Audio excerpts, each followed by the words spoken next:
안녕하세요, 선스케어입니다. 오늘은 속속들이 배터리 내재화를 발표하고 있는 완성차 업계에 대해서 영향과 방향에 대해서 한번 얘기해보는 시간을 가져볼까 합니다. 일단 얼마 전에 포드에서 배터리 내재화를 발표를 했고 이거에 대해서 기사가 좀 많이 나왔었는데요. 그 내용들을 보면 이렇습니다. 일단 지난 7월에 포드가 배터리 내재화에 대한 인터뷰 내용을 받았을 때 우리는 검토는 해봤는데 이미 강력한 공급망이 갖춰져 있으므로 고려하지 않겠다. 서플라이 체인이 완벽하기 때문에 고려하지 않겠다라고 말을 했어요. 근데 이미 전 CEO가 되었고요. 자체 생산에 큰 이점이 없다. 어드밴테이지가 없다라고 얘기를 했습니다. 그게 지난 7월이요. 얼마 되지 않았어요. 근데 공교롭게도 이 짐 해켓 전 CEO가 8월에 잘립니다. 이것 때문에 잘린 건 아니고요. 8월에 교체가 되면서 CEO가 바뀌었는데 내부 승진을 했죠. 짐 팔리라는 새로운 CEO가 왔고 비슷한 질문을 했어요. 배터리 내재화 할 거냐라고 얘기를 했는데 취임한 지 한 달 만에 배터리 자체 생산을 할 여지가 있다. 그렇게 얘기를 합니다. we're discussing 하고 있다. 지금 그렇게 내부 검토를 하고 있다 얘기를 합니다. 그러니까 7월에 포드가 우리는 배터리 자체 생산에 검토하지 않고 있다 얘기를 하고 8월에 CEO 교체가 되고 나서 바로 9월, 10월 요때 한 달 만에 입장이 변한 거죠. 입장이 어떻게 보면 180도 변했다고 얘기를 할 수 있을 정도로 확 변했고요. 발언 내용을 좀 더 보시겠습니다. 그러니까 이 전기차로 가면 부품수가 줄어요. 부품수가 훅 줄어들고 부품수가 줄어들면 그거에 따라서 조립하는 그러니까 완성차 업체 입장에서는 부품수가 줄어들기 때문에 그걸 조립하는 인원들 그리고 그것들을 컨트롤하는 사람들이 적어질 수밖에 없고 그거에 따른 고용유지 측면 고용유지는 어떻게 할 것인가라는 퀘스천이 있다는 거죠. 그거에 대한 답이 어디 있느냐라고 했을 때 우리는 이거를 배터리 내재화, 그러니까 그 인력들을 배터리 쪽으로 더 돌려서 쓸 수 있는 방안이 있지 않을까 이렇게 생각을 한다라고 얘기를 했습니다. 이게 완성차 업계들에서도 비슷한 생각들을 많이 하고 있는 것 같아요. 그러니까 지금의 시스템들은 완성차 업계, 그러니까 개솔린 차로 완전히 딱 맞춰져 있는데 그거를 전기차로 딱 바꾸면 차량을 바꾸는 것뿐만 아니라 거기에 대한 부품 수도 줄어들고 그거에 따른 공임이 줄어들고요. 사람 손이 덜 타기 때문에 그거에 따라서 고용 유지를 할 수 없다. 그런 건 어떻게 할 것이냐. 우리는 그거를 중대하게 생각을 하고 있다. 이렇게 판단을 할 수 있는 거고요. 좀 더 보시면 배터리를 벤더, 그러니까 LG든 SK든 삼성이든 이런 배터리 팩 회사에서 사오면 그거에 대한 유연성, 그러니까 우리가 이런 셀을 만들어 달라고 했을 때 이런 배터리를 만들어 달라고 했을 때 배터리 업체에서 오케이를 하면 상관이 없지만 배터리 업체들도 자신들이 만드는 배터리 형태가 있거든요. 그것들을 이제 배터리 업체한테 오히려 끌려갈 수 있다. 이런 식으로 받아들여질 수 있는 거고요. 차량에 맞는 배터리 생산을 의미를 하는데 그런 유연성이 떨어지기 때문에 우리가 원하는 배터리를 만들기 위해서는 내재화를 수행을 하겠다. 이런 의미로 보여집니다. 그리고 이게 어떤 행사였냐면 로이터에서 주관하는 비이클 서밋이라는 행사에서 10월에 나온 말이에요. 거기에서 GM의 회장은 이렇게 말을 했습니다. 그러니까 자체 생산은 시장에 발빠르게 대처를 할 수 있고 스피드 앤 코스트 어드밴티지가 있다. 비용 절감 효과를 가져올 수 있다. 이렇게 얘기를 하고 있습니다. 그러니까 인하우스, 우리 내부에서 이렇게 만드는 것은 이런 장점이 있다는 거예요. 그러면 왜 지금 와서 GM, 포드, 그다음에 테슬라도 배터리 데이 때 얘기를 했죠. 완성차 업계는 왜 배터리 내재화를 지금 얘기를 하느냐? 첫 번째는 기존 공급망의 한계가 있기 때문이에요. 계속 제가 말씀을 드리지만 배터리 산업, 그러니까 전기차 산업 자체가 배터리를 아무리 지금부터 증설을 하고 막 늘려나간다고 하더라도 모자랄 수 있거든요. 그러니까 시장이 급속도로 커지면서 지금 우리가 니네 배터리 공급업체한테 배터리 줘라고 했을 때 지금은 당장 줄 수가 있지만 나중이 되면 자신들 내부적으로 배터리를 어느 정도 흡수를 하지 않으면 지금의 서플라이 체인으로는 물량 확보가 어려워지는 상황이 올 수 있다는 거예요. 그렇기 때문에 100%는 아니더라도 어느 정도는 자신들의 내부 물량을 가지고 가겠다, 이런 걸로 하나를 이런 취지로 하나를 볼 수가 있고요. 두 번째는 지금 제가 지난번 방송에서도 말씀을 드렸는데 GM에서도 지금 쉐보레 볼트를 리콜한다고 얘기를 했었잖아요. 그러니까 지금 어떻게 보면 완성차 입장에서는 좋은 기회인 거예요.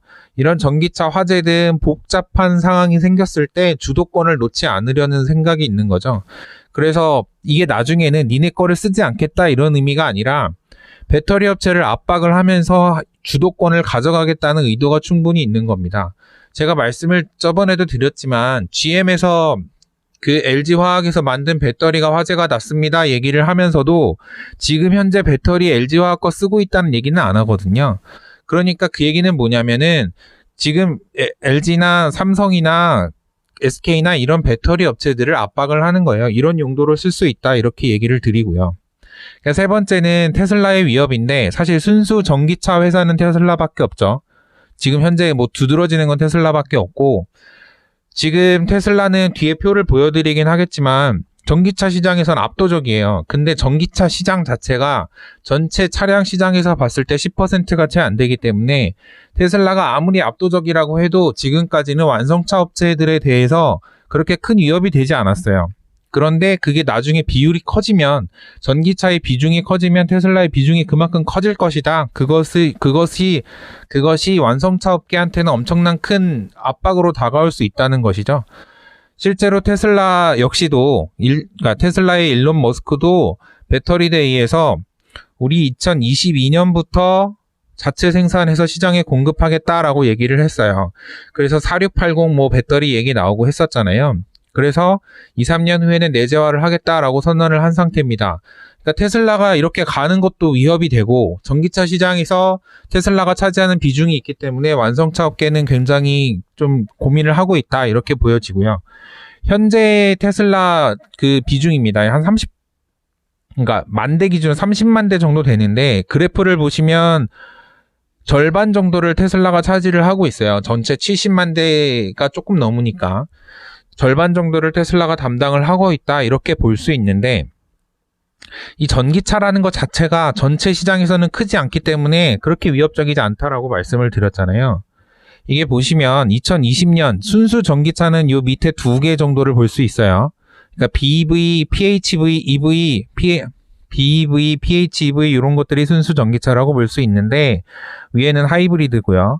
2020년에 유럽 기준으로 한 8% 정도 돼요. 순수 전기차가. 8% 됐던 것이 30년이 되면 39%까지 증가를 할 것이다 이렇게 얘기를 하고 있습니다. 이게 맨 위에 게 가솔린인데 가솔린 계속 줄고 있죠. 하이브리드 계속 어느 정도 비중을 차지하다가 하이브리드도 조금씩 줄어들어요. 결국 순수 전기차가 차지하는 비중이 늘어날 거고, 이 비중은 미국이 3에서 26%까지 얘기를 하고 있고 중국은 6에서 33%. 그러니까 어느 나라를 막론하고 어느 지역을 막론하고 전기차의 비중이 30%대까지 올라갈 것이다 라는 데는 의문의 여지가 없어요. 그렇기 때문에 지금 전기자동차 그러니까 그 완성차 업계에서는 전기차를 빨리 만들어서 테슬라의 독주를 막아야 된다라는 사명이 있는 거예요. 그렇다면 지금 이렇게 완성차 업계들이 배터리를 우리 만들 거야 라고 계속 얘기를 하고 있는데, 그러면 지금 배터리 만들고 있는 업체는 어떡하냐, 이거 내재화하면 큰일 나는 거 아니냐 라고 얘기를 하실 수 있어요. 근데 첫 번째로 2개를 나눠서 볼 수가 있을 텐데, 첫 번째로 부품 업체들, 양극재, 음극재, 전해질 이런 것들을 따로 만드는 업체들 있잖아요. 그런 업체들은 좀 타격이 제한적일 것이라고 보고 있습니다. 왜냐하면 굳이 완성차 업체에서 양극재, 음극재 등의 소재를 직접 생산을 해서 만들겠다라는 필요성은 못 느낄거든요. 결국엔 이 얘기는 뭐냐면 양극재나 음극재를 직접 사올 수 있다 이렇게 얘기를 하는 거죠. 하나의 예를 들면 포스코 케미칼이 LG화학에 납품을 하고 이게 테슬라로 가는 구조가 현재의 구조예요. 그런데 이거를 포스코 케미칼에서 테슬라로 바로 올 수 있는 구조가 만들어질 수도 있다는 거죠. 양극재, 음극재 기초 소재부터 시작을 해서 하려면 힘드니까 배터리 기본 그 형태를 만들어 놓고 양극재, 음극재는 사오지 않을까 이렇게 생각을 하고 있는 겁니다. 근데 지금 방금 말씀드렸지만 배터리 형태를 만들어 놓고 하는 거기 때문에 양극재, 음극재 기술 이런 것들이 완성차 업체에서 말하는 수준까지 올라와야 돼요. 그렇기 때문에 지금 부품 업체들은 기술하고 그 기술의 확보를 지금 위해서 기술하고 물량이죠. 결국 기술하고 물량을 확보하기 위해서 엄청나게 노력을 하고 있고, 그래서 지금 이렇게 바로 가려고, 그러니까 완성차 업계로 바로 가려고 그렇게 노력을 하고 있는 겁니다. 하지만 지금 이 기사를 보시듯이 테슬라도 지금 니켈 채굴을 추진하고 있다 이렇게 얘기를 하고 있잖아요. 이 니켈 채굴을 추진을 왜 하냐면 이게 확보를 해야 된다는 생각이 들어서예요. 지금 이거 나중에 몇 년 후가 되면 제가 물량이 모자라다고 그랬잖아요. 그때가 됐을 때 자신들이 그 주도권을 가지기 위해서는 니켈 같은 것들은 갖고 있어야 된다 이렇게 생각을 하는 거죠. 그렇게 되면 원재료, 포스코나 이런 데로 들어가기 더 전에 원재료를 완성차 업계가 가져갈 수 있다는 거예요. 그러면 배터리 업체는 어떤 영향이 있을까?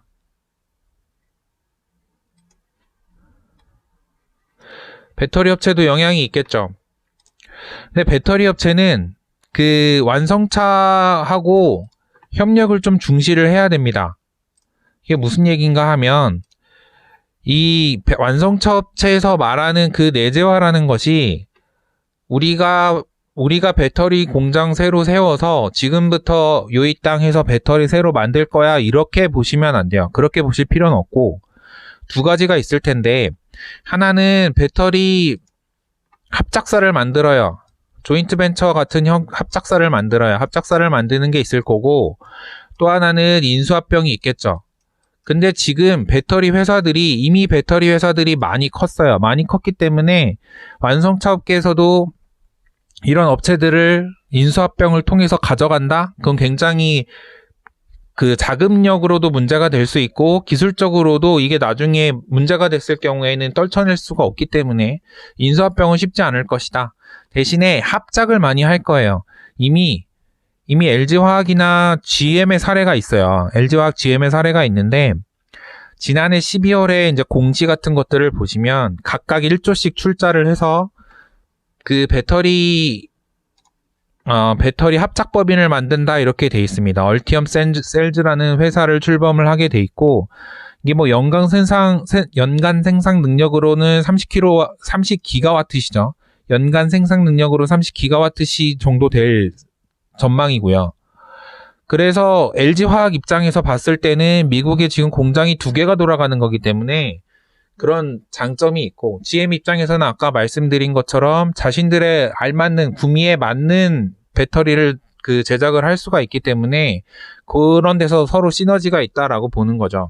작년 12월 그 당시에 그 LG화학의 공시인데요. 정확하게 1조 정도 되죠. 딱 1조고 LG화학 미시간이 LG화학의 100% 자회사예요. 100% 자회사에 현금 출자로 1조 원을 지원을 하는 이런 형태가 되는 거고, 이게 목적을 보시면 GM과의 향후 자동차 전지 합작 법인 설립 시에 뭐 들어가는 비용이다 이렇게 되어 있습니다.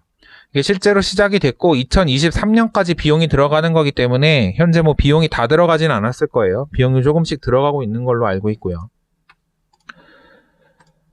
지금 현재 10월달 사진이라고 나와 있는 겁니다. 뭐 이렇게 봐서는 잘 모르겠지만 자동차나 이런 것들을 봤을 때 굉장히 큰 공장이다 정도는 알 수 있겠죠. 그 정도로 보시면 될 것 같고요. 그 다음에 지금 그러면 그 합작 범위를 만들어서 어떤 배터리를 만드느냐, 그러면 GM에서 원하는 거는 지금 이게 얼티엄 배터리라는 건데 이렇게 파우치 형태예요. 파우치 형태로 돼 있고 이런 파우치가 각각 이 셀에 엄청나게 많이 들어가 있는 거죠. 테슬라 배터리를 생각을 하시면 테슬라는 원통형 배터리였잖아요. 그러니까 GM은 좀 다른 형태로 갑니다. 파우치 형태로 가는 거고, 어느 게 더 효율적인 것이냐, 더 좋은 것이냐는 나중에 판가름이 날 것 같아요. 네, 현재 GM은 이런 식으로 간다라고 공언을 한 상태입니다. 그리고 역시 마찬가지 사례로 독일의 폭스바겐도 배터리 업체 노스볼트랑 합작 공장을 설립 중이고요. 여기는 16GWh 정도 돼요. 2023년 양산이고 결국 다 타겟이 22년, 23년 막 이래요. 이때 탁 양산이 목표고 16GWh 용량으로 만들겠다 이렇게 하고 있습니다. 그래서 아까 말씀드린 것처럼 합병은 쉽지 않아요. 뭐 이렇게 그냥 자금의 문제뿐만 아니라 기술적으로도 합병을 했다가 나중에 문제가 생길 수 있기 때문에 그래서 이런 식의 50대 50 합병 이런 것들이 굉장히 많이 나올 것이다, 나올 수 있다 이렇게 보고 있습니다. 그래서 결국에 이 배터리 회사, 완성차 업계에서 배터리 회사들을 압박을 해서 나오는 이 배터리 내재화라는 옵션은 최대 40%, 30에서 40% 정도를 만들어 놓고 나중에 배터리 수급이 원활하지 않거나 문제가 생겼을 때 그때에도 버틸 수 있는 완충제를 만들겠다 이런 걸로 보이고요. 그 다음에 그 배터리 업체나 어떤 부품 업체들과의 관계도 역시 아직까지는 무시할 수 없다. 하지만 이게 나중에 계속되고 어느 정도 기술적으로 성과가 있으면 뭐 갈라설 수 있겠죠. 지금은 동지라고 할 수 있겠지만 갈라설 수도 있고 아까 말씀드린 대로 합작법인을 만들거나 지분 투자를 통해서 같이 갈 수도 있고 이런 상태입니다. 그래서 나중에 지금 테슬라도 계속 공언을 하고 있고 뭐 GM이나 포드 이런 완성차 업계에서도 계속 얘기를 하는 것이 2023년, 24년 그리고 30년에 저희가 완전 탄소 중립으로 가잖아요. 그 시기까지 엄청나게 많은 친환경차, 그 중에 대표는 전기 자동차니까 그렇게 해서 기술이 계속 개발되고 각종 회사들의 합종 연행이 끊이지 않을 거예요. 그 중에서 배터리가 어떻게 될지는 조금 더 지켜볼 일이 아닌가 이렇게 생각을 하고 있습니다. 그럼 오늘의 선스퀘어 기업수다 완성차 업계의 배터리 내재화 어떻게 볼 것인가는 여기서 마치도록 하겠습니다. 감사합니다. 재밌는 영상을 또 보고 싶다면 구독, 좋아요 눌러주세요.